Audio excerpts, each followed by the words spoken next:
Wow, con đổ mông nữa. Tí chị có bây giờ. Ồ, đây là chỉ đây là y dạng đấy giờ.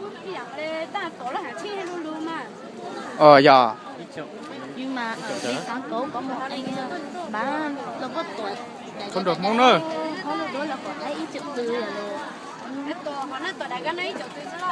Không có cái nữa. Này can đây với anh nữa. Can nó với một chú mua nó quỷ rồi mà chú à. Nhất chú ra quỷ đó. À chú đã phải chờ rồi mà.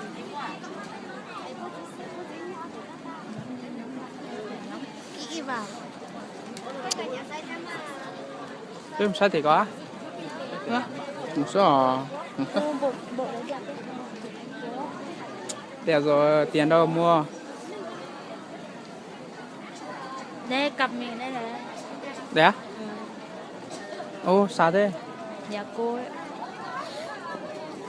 Thế cô đây cho mượn bộ đi chụp thôi, cần gì mua? Ồ, mượn thôi.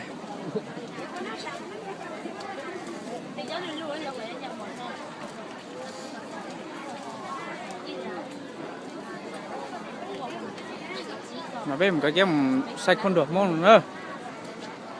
Dạ cả. Đơn giản nữa. Đơn giản trong chó á.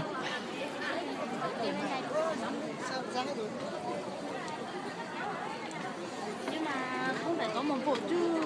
Đối với bộ mà ăn bộ